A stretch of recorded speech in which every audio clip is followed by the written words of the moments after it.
Bienvenido a Heart of the Matter, donde el mormonismo se compara con el cristianismo bíblico.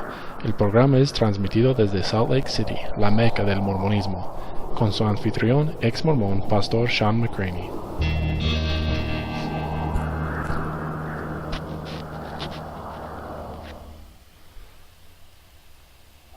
Me gustaría empezar con una oración, si podemos. Acompáñame si deseas. Padre Celestial, te amamos, Señor. Gracias por esta oportunidad de hablar de ti, de tus maneras, de tu Hijo, acerca de tu Espíritu Santo. Señor, bendícenos. Ayúdame a apartarme y dejar que tú hables y que pasen las cosas que tú quieras, Señor. Alabamos tu nombre, en nombre de Jesús. Amén. En 1997 fui espiritualmente perturbado. Fue el verano de ese año y yo nací bajo el convenio. Significa que mis padres se casaron en el templo mormón antes de yo nacer. Llegué a esta tierra como mormón. Yo me crié como sud.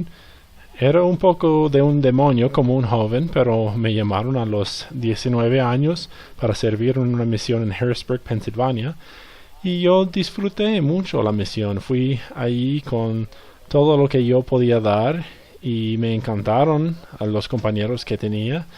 Me encantaba la camaradería que tenía con el pueblo de Pensilvania. Aprendí a estudiar las escrituras, aprendí a hablar en público, aprendí a ir puerta por puerta. Es una organización maravillosa y usaba ese tiempo en la misión para ponerme realmente en orden, para tratar de enderezar mi vida al vivir de una manera correcta. Así, al hacer esta misión, la vivía con exactitud, y eso era como un lema de la misión: vamos a vivir con exactitud. Y teníamos un manual blanco y seguía todas las reglas y hacía todo lo que me era posible para ser un buen misionero. Y terminé esa experiencia muy agradecido. El problema fue cuando llegué a la casa después de la misión. Poco después me di cuenta de que yo realmente no había cambiado por dentro. Todavía yo era la misma persona que era antes de que me fuera. Aún tenía las mismas inclinaciones. Yo no había cambiado. Y me di cuenta de que todo lo que yo había hecho cuando serví como misionero de tiempo completo fue solo ocuparme con prácticas religiosas. Eso me confundió grandemente, no sabía qué hacer, y por lo tanto seguí el método prescrito de la iglesia mormona y me casé.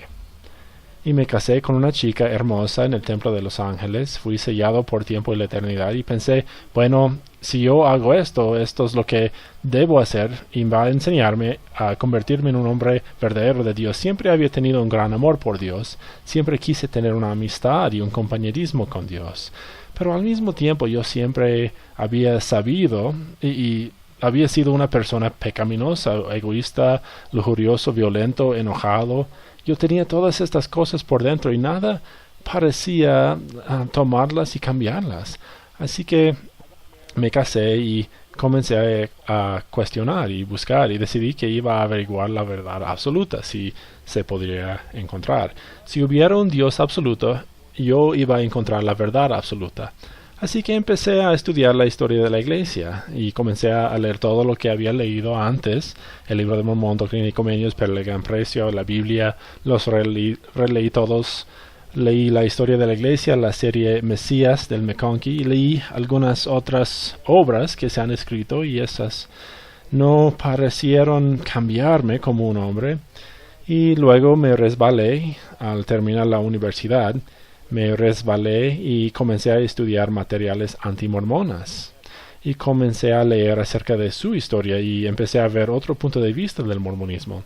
Eso tampoco me cambió, me confundió un poco y me hizo un poco más lleno de angustia, pero no había hecho ningún tipo de cambio interno para hacerme un mejor hombre. Me dio más conocimiento, pero fui hecho ningún hombre mejor. Resumo en decir que fui a la filosofía y la metafísica oriental y pasé otros 17 años enturbiado en la desesperación tratando de buscar verdad. Lo interesante es que todo este tiempo yo continuaba como sud activo. Y no solo activo, pero respetado. Tuve posiciones muy estimadas me llamaron como un presidente de quórum de élderes, como adulto joven. Fui un profesor de seminario temprano en la mañana, me pusieron en obispado. Fui parte del sumo consejo de Estaca durante 3 años. Por supuesto, fui involucrado con los jóvenes, enseñé la escuela dominical y quórum de sumos sacerdotes y todas las cosas que puedes hacer como mormón. Era muy activo con ellos y como padre también, pero interiormente aún era corrupto. Y sabía que si iba a ser legítimo y si iba a tener una relación con Dios que fuera real, yo tendría que cambiar de alguna manera por dentro. Pues tal vez algunos de ustedes han sentido esto y quizás no, pero creo que es un sentimiento que todos tendrán si realmente examinan su corazón en relación con la santidad de Dios. En algún lugar en nuestro corazón, si no hemos tenido un cambio, tenemos maldad. Podría manifestarse en egoísmo, u orgullo, o lujuria, o enojo, o amargura, pero algo en nosotros va a ser opuesto de lo que Dios quiere que sea. Y en eso me encontraba. Así que en 1997, en el verano, mi esposa me pidió ir a recoger a mis hijas de la práctica de gimnasia en otra ciudad. Y al viajar a esa práctica, yo era tan perdido que no me importaba que recogiera las niñas o que me chocaran el carro para deshacerme la vida. Literalmente me había convertido en un nihilista y no creía en nada en ese momento. Encendí la radio y ahí hubo un predicador de radio. No sabía quién era, pero compartió un mensaje. Él hizo una pregunta en aquel momento que me afectó mucho, grandemente, tanto que me detuve al lado de la carretera. Preguntó: si puedes hacerte justo, ¿por qué no lo has hecho?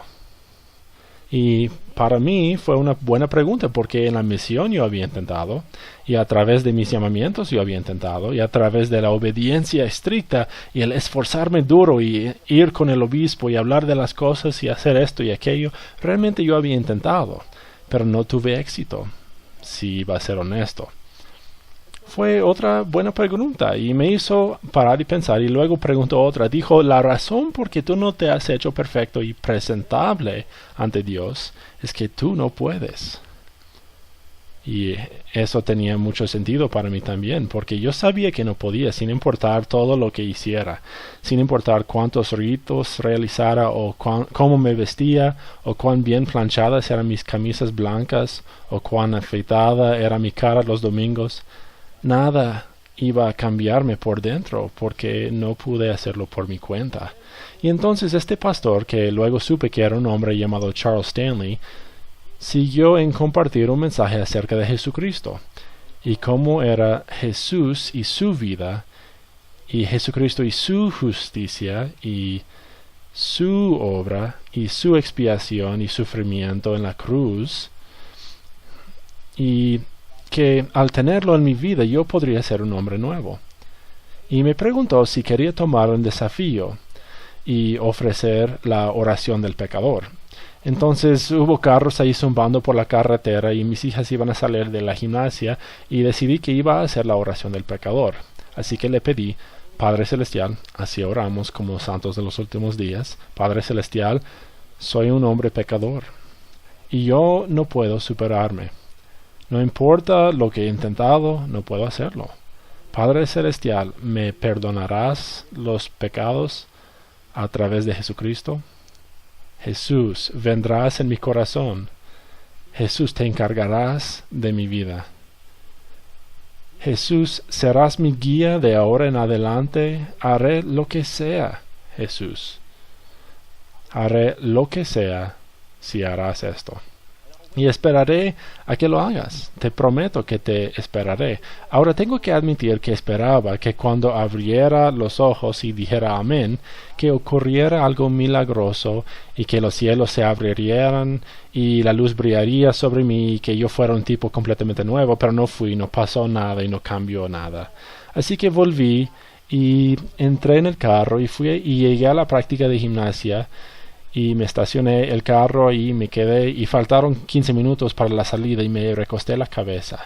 y 4 memorias llegaron inundando en mi mente de cosas que sucedieron desde que era niño. El primero de ellos tenía unos 10 años y sonó el teléfono.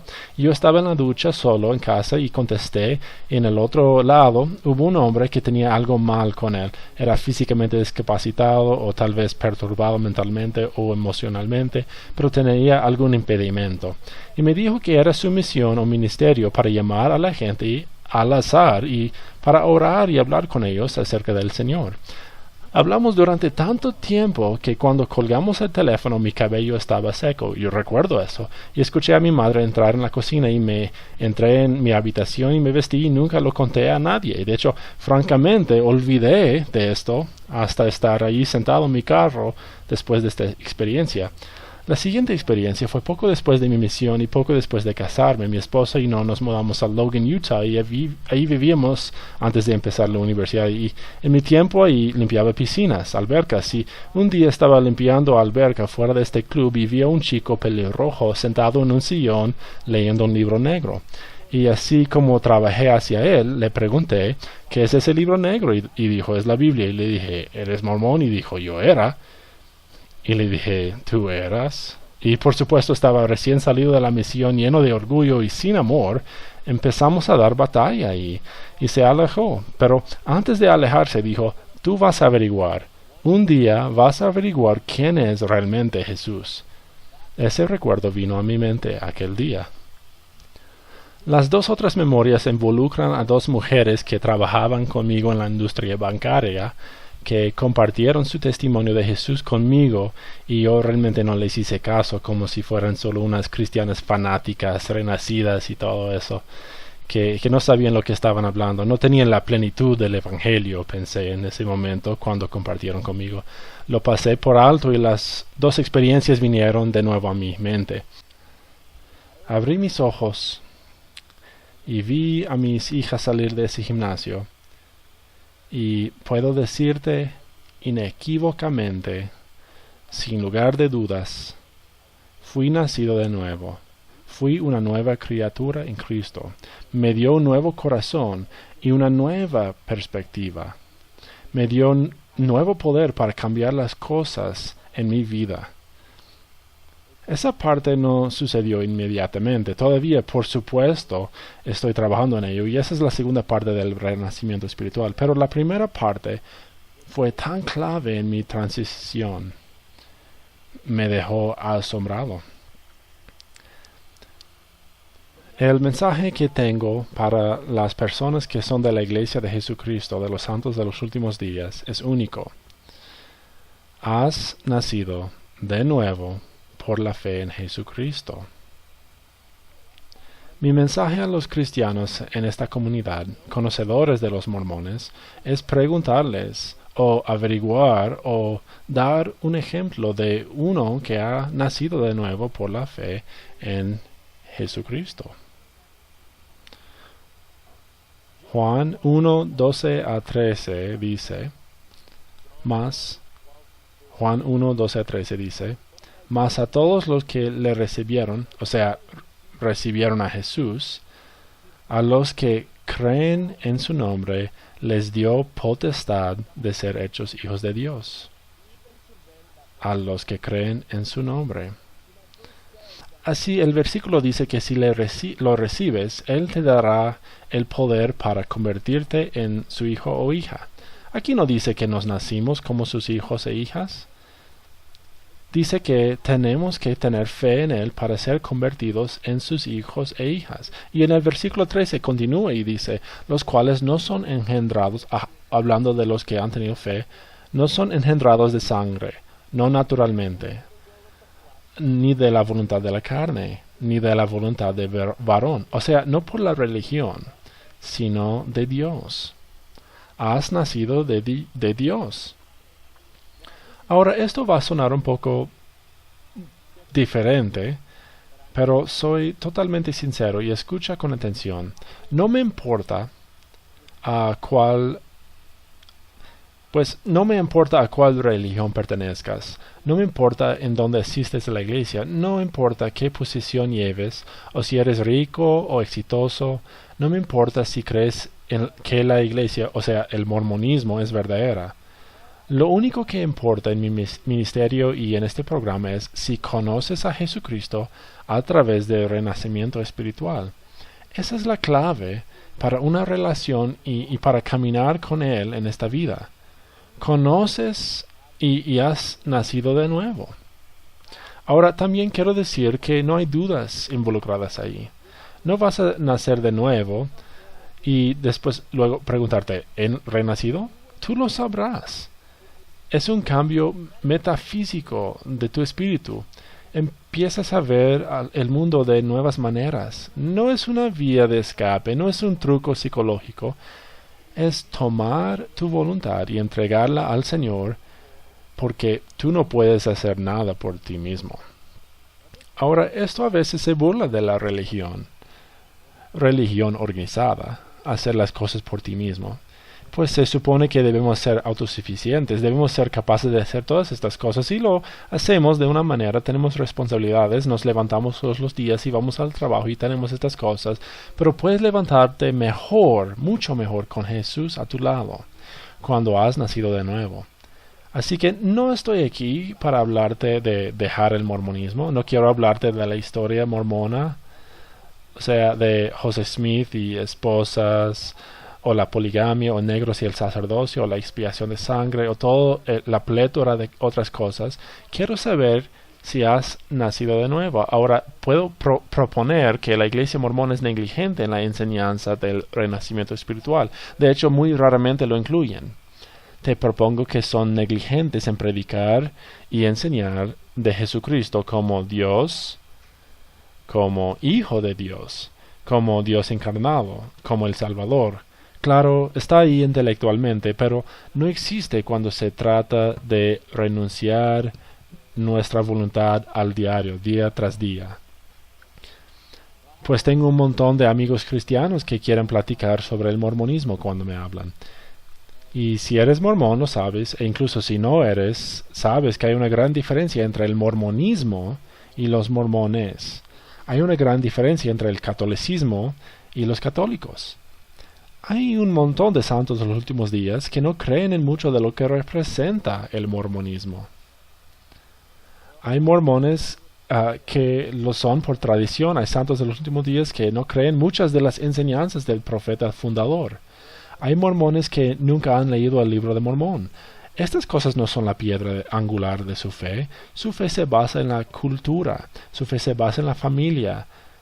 No hay ninguna razón que no puedan venir a conocer a Jesucristo en una relación personal, renacer espiritualmente y caminar con Él, y dejarle hacer cargo de tu vida y decidir a dónde vas a ir. Cuando mis amigos cristianos preguntan acerca del mormonismo, siempre les hago una pregunta. Digo, ¿crees que todos los mormones van al infierno? A veces uno de ellos dirá, sí.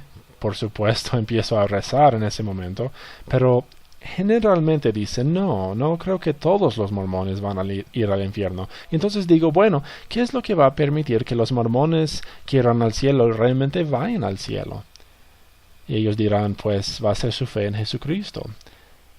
Entonces puedo seguir preguntando, si es su fe en Jesucristo, ¿por qué pasamos nuestro tiempo hablando de cualquier otra cosa con los santos de los últimos días, o los testigos de Jehová, o católicos, o cualquiera de las personas que no pensamos seguir en el camino correcto? ¿Por qué gastamos nuestro tiempo hablando de esas cosas cuando deberíamos hablar de la cosa que llevará al individuo al cielo, Cristo Jesús? No parece tan sencillo para ellos. En realidad me dijo una persona cristiana muy altiva, que yo debería aparecer en este programa y sin lugar a dudas hacerte saber que la iglesia mormona es una SSTA. Ni voy a decir la palabra. Ahora, académicamente puede haber algo de verdad en las metodologías totalitarias que utiliza la iglesia mormona con sus miembros. Académicamente eso podría ser cierto. Pero no es correcto. No es cristiano. Cuando estás hablando en una charla con alguien, decirles y hablarles como secta. Nunca podía entender cuando yo era mormón por qué yo querría seguir a alguien que era grosero y malintencionado. ¿Por qué sería mejor su Dios que el mío cuando me hablaron así acerca de mi religión? No hay lugar para la grosería y para atacar. Se ha hecho tanta mezquindad en el nombre de la apologética. Sabemos que de las Escrituras, Gálatas 5, yo creo, que el fruto del Espíritu es amor, misericordia, paz, paciencia. Lee esas evidencias del fruto del Espíritu. Yo no los veo realmente cuando se trata de diálogos apologéticos y ataques. Utilizar esa palabra SECTA es ineficaz y no tiene nada que ver con compartir el mensaje de Jesucristo, lo que Él ha hecho para ti en tu vida. Entonces te sugiero que tratemos de alejarnos de eso, y me gustaría también mencionar 3 otras cosas que he observado como un cristiano antes de abrir las líneas de teléfono. Lo primero es que los métodos importan. Los métodos importaban a Jesús cuando habló con la mujer en el pozo. Métodos importaban a Dios cuando les hablaba a los hijos de Israel. Métodos importan en nuestra interacción con los seres humanos. La gente tiene corazón, tienen mentes, ellos tienen familia, tienen iglesia que les es importante. Ellos tienen recuerdos y experiencias que son importantes para ellos, y entrar y talar en la religión donde se han criado desde su nacimiento es espiritualmente irresponsable. Así que espero que en este valle podamos tener un cambio colectivo en cómo hablamos con personas de otras religiones. Vamos a razonar bien, no nos avergoncemos del Evangelio, hablemos con valentía de la verdad de Jesucristo. Prediquémoslo y lo que ha hecho por nosotros. Así que lo primero es la cuestión de métodos. Ahora, ¿sabes que tengo 3 hijas de 20, 16 y 12 años? Y durante toda su vida siempre han venido a mí para saber lo que pensaba de su apariencia. Papá, ¿te gusta mi vestido? Papá, ¿crees que me veo bonita con esto? ¿Está bien esto? Y ahí tengo una opción. Mi elección no es si voy a compartir la verdad con ellas o no. Ellas vienen a mí para la verdad, y así que voy a compartir la verdad con ellas para que siempre puedan venir a mí como fuente de la verdad. Pero mi forma de compartir esa verdad es clave. Podría decirles, tal vez, te ves horrible, ¿y qué clase de chica podría usar eso en público? Nunca te has visto tan terrible. ¿Qué te pasa por elegir ese tipo de atuendo? Yo podría decir eso. O podría decir, sabes que eres la chica más hermosa que he visto. Ese vestido parece más o menos. Yo creo que te has visto mejor en otras cosas. Entonces me preguntan, ¿qué tiene de malo? Y digo, no sé, sobre esa falda, ese color, lo que sea. Y luego regresan y cambian. Y a veces no cambian, pero puede ser que no sigan mi consejo. Pero siempre volvían para saber mis comentarios, para escuchar lo que pensaba sobre su ropa.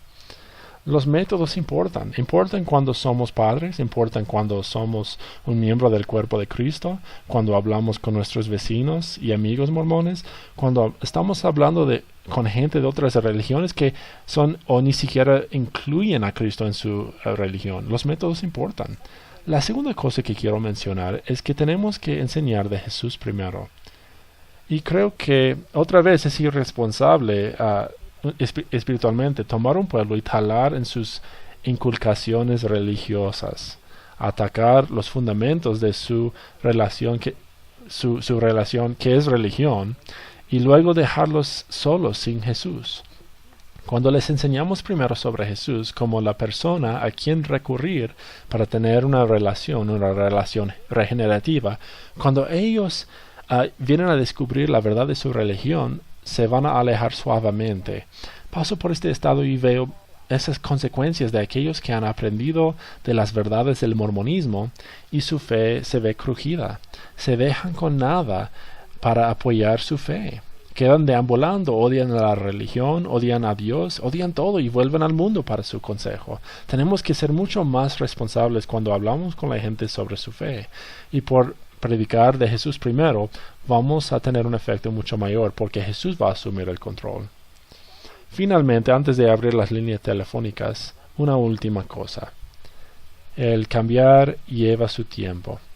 Comencé a escribir un libro un poco después de ser renacido y titulé el libro, se llama Mormón Renacido, avanzando hacia la autenticidad cristiana. Ese título ha causado consternación y confusión y controversia entre mis hermanos y hermanas cristianos.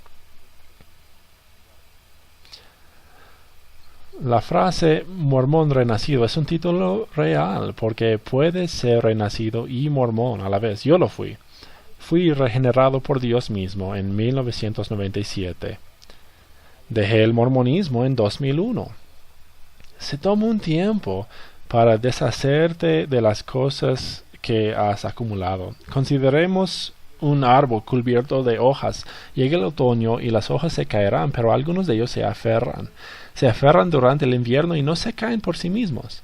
Y entonces cuando llegue la primavera y la savia de las oleadas de vida sube a través de ese árbol, y otra vez esas hojas se caen, porque la savia las empuja para el nuevo crecimiento venidero. Alguien podría pasar al final del otoño y recoger cada uno y tratar de arrancarlas, pero no tenemos que hacerlo. Dios cuida de la naturaleza y se encarga de todo cuando se trata de estar con Él en Cristo. Así que toma tiempo. Me recuerdo de Martín Lutero, quien, después de publicar sus tesis en Wittenberg, llevaba su vestimenta de monje agustiniano durante 7 años más. Eso sería como abandonar el mormonismo y vestirte de camisa blanca y corbata y placa de misión por otros 7 años, incluso después de llegar a conocer al Señor. Martín Lutero lo hizo. Estas cosas toman tiempo, así que tengamos paciencia, compartamos el Señor y tengamos paciencia. Abramos ahora los teléfonos. Para ver el programa en totalidad con llamadas en inglés, visite hotm.tv.